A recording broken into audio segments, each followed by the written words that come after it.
I will never forget nearly 20 years ago now, hearing the phrase as a young yogi, with change comes resistance. And although I felt in deep despair of awakening to the work that I was going to have to do, seeing myself, there was also great relief knowing that the resistance I was experiencing was a sign of change, that I was actually moving forward. And this is true for you too.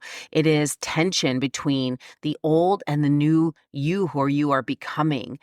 And the most powerful way to overcome this resistance is through deep self-reflection and observation without judgment. What if this year you didn't just set a goal, but you actually created a living plan that fits your energy, your values, and the season of life that you are in right now? But what happened to me as a young yogi? Well, I continued to drink for the next 12 years because that deep devotion and self-reflection I was experiencing while I was in the program simply started to fade away when I went back out in the world. I didn't have the maturity and the emotional intelligence, and I didn't have the accountability to hold that perspective for long enough. But you do not have to wait 12 more years like I did to really step into the version of myself that I wanted to be. And that's why I created the 90-day Life Renewal program. It is a private holistic coaching program for you to begin again with clarity, purpose, and embrace this growth and resistance as a sign of possibilities and new beginnings. Because generosity is my all-time favorite emotion, I have added a very special bonus for everyone who joins me before 2026. Space is extremely limited, so if you have been on the fence about doing this work, now is the time. The link to jump on a clarity call with me is in the description, and I cannot wait to connect with you in real life.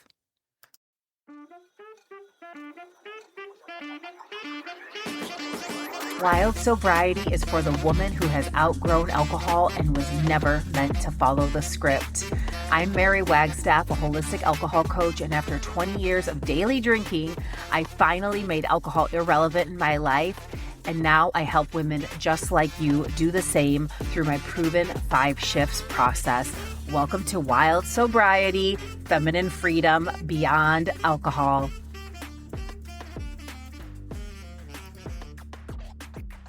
Hi, my beautiful friend. I'm so thrilled that you're here today. In this video, you are going to learn the final and 5th blind spot that is secretly sabotaging your sobriety. And yes, there are probably more than 5 blind spots, and I know that to be true. But today, we are going to talk about why your belief, this change, and your needing support or seeking change means that something has gone wrong.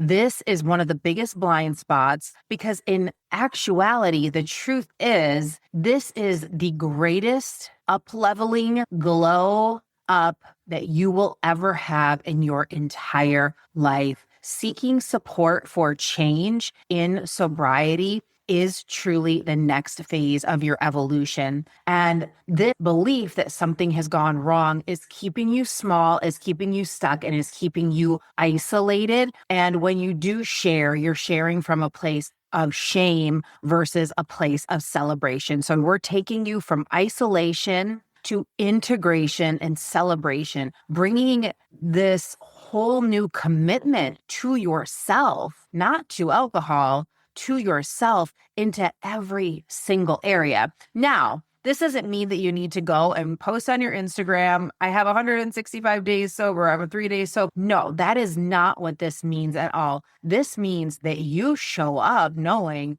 I'm getting myself together. I am evolving. I am shifting my mindset. I am learning tools to support myself, my emotional bandwidth, my emotional intelligence, taking personal responsibility, seeing this as a glow up. It is such an important part of the process. And the other part of the isolation that we experience often as women is we move through our lives and all of the deep work that we're always doing for ourselves and for everyone else kind of on our own. And we look to external validation and external praise. And when we don't get it, it feels like no one appreciates us. But how much are you actually giving that to yourself? How much are you actually, what I like to call it as stopping at the vista and taking it all in, looking around and thinking about, oh my gosh, sometimes we really sell ourselves short when a year ago, where you are now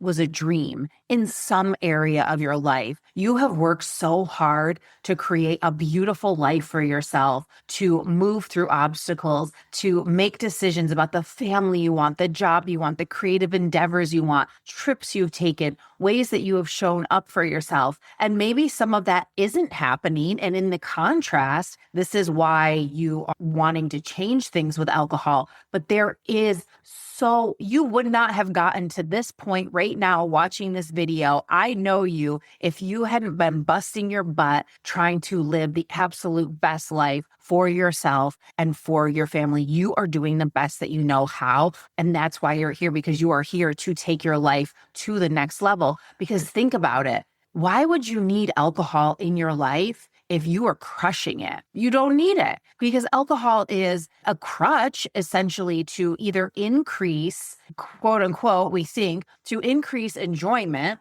when really it actually not natural joy, or to eliminate the burdens of a discomfort or stress, right? We're either moving into alcohol because of some sort of fear or lack. Even when we think we're using it as a celebration, we're actually feeling like there's not enough there. But this is your opportunity to give yourself permission and praise and the feeling of achievement alone. So often we think about alcohol as a reward. And this is another blind spot, is that so many times you have taken a break from alcohol to only reward yourself with a drink. And that only reinforces that belief that alcohol is the reward. You are the reward. The sense of achievement and accomplishment and integrity and showing up for yourself is the reward. And so I recently just got off of a call with a client, and this happens so much.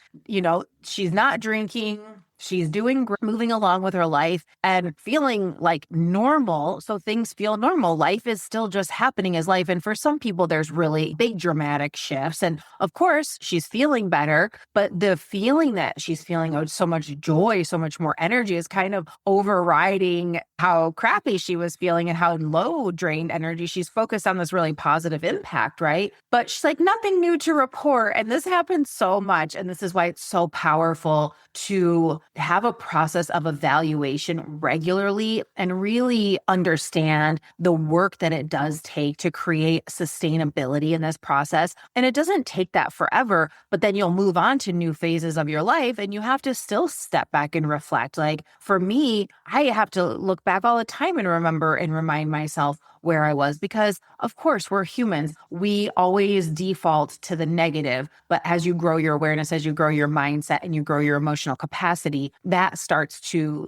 time of defaulting to the negative becomes less and less, because you're like, why am I going there? Right now, there's nothing wrong with feeling discomfort, but you can use discomfort as a portal to solve problems. So inevitably, we go through some coaching questions. I always ask her some evaluation questions. And sure enough, I end up with 2 pages of notes of all of these things that have shifted for her, all of these ways she's showing up more in alignment with who she wants to be, all of these ways her life is better, times that she hadn't drank that were really big moments for her that she had kind of like brushed under the rug. And I was like, girl, we've got to celebrate this. And sometimes it can seem a little repetitive that we're going through these same questions, sometimes week after week, but the impact of the evidence, of the embodied evidence, and really holding yourself accountable to your own achievements is such a powerful process. And it is the process because if you don't call it out, no one else is going to call it out for you. Now, there might be people in your life that you have some supportive others that are like, I see you, but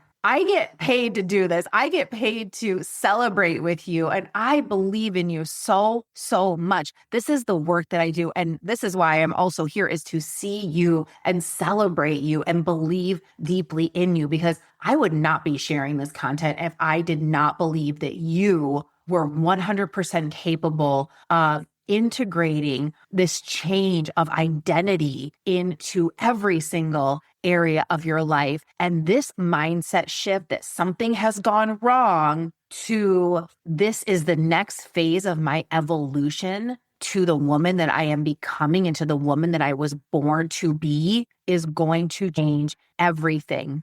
And the other reason that isolation is really keeping you stuck is because it really builds on that shame again, in the way that if I talk about this or if people know, then I've done something wrong. They're going to have all these stories about me. And again, every single time I've done this or I've talked to a client who shares from a place of really neutrality and celebration and, oh my gosh, I'm doing this, I feel amazing.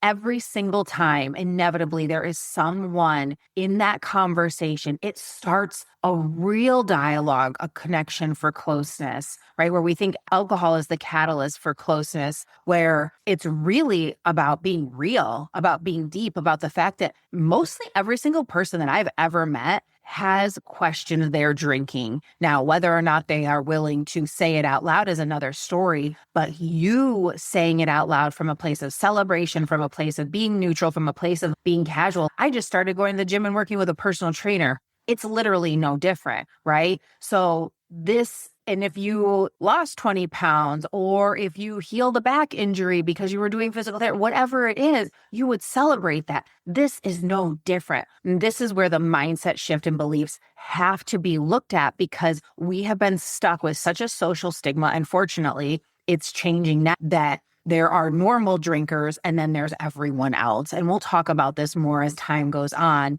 but it's just not true. Anyone can become addicted to alcohol. Anyone can form a habit with alcohol. And I believe anyone can become to alcohol. Now, there are varying levels of what this looks like, what the journey of sobriety looks like, based on so many factors that I will get into in another video. But what I really want you to take away from this is why, for you, this is such an up level. In what area of your life have you not been really willing, or what areas of your life is this going to impact that maybe you haven't done the work in other areas? Maybe you haven't taken personal responsibility in other areas. Why is this an up leveling for you? And I really want you to future focus yourself, and you necessarily haven't been there. And there's a question I've heard people, I want you to take a minute to think about yourself in the future, even in a year from now. What part of yourself will you have reclaimed? What's the part of you that you just don't really seem to have access anymore, that you are so excited to come back online? And for so many of us, we don't actually know what that is,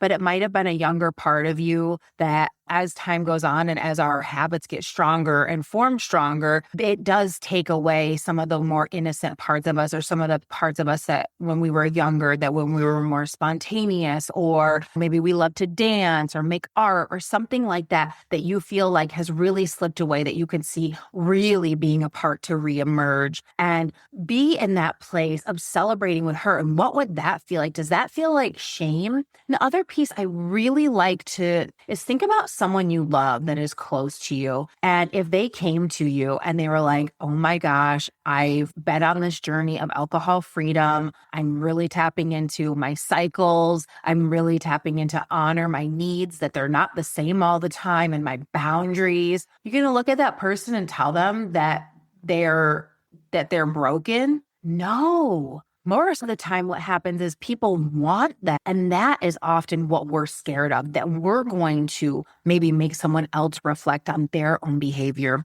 We'll also do a video on this about other people's perspectives. This is a big setback for people. I don't want to make someone else feel bad by bragging, by celebrating. But the real truth is that you are actually giving someone else permission to do the same, regardless of what they say and regardless of how they respond. So the same response that you would give to a loved one, to your children, to your sister, to your mother, to your lover, whoever it is, I want you to give yourself that response. Go back, finish watching the other Blindspot videos if you haven't seen them, and make sure to check out the 60 Seconds to Calm. It is my free guide to help you find relief in the time that it actually takes to pour a drink. Subscribe to the channel and make sure to follow along. Leave a comment down below. Tell me what it is that you're looking for. I would love to make a video just for you, and I promise to get back to you.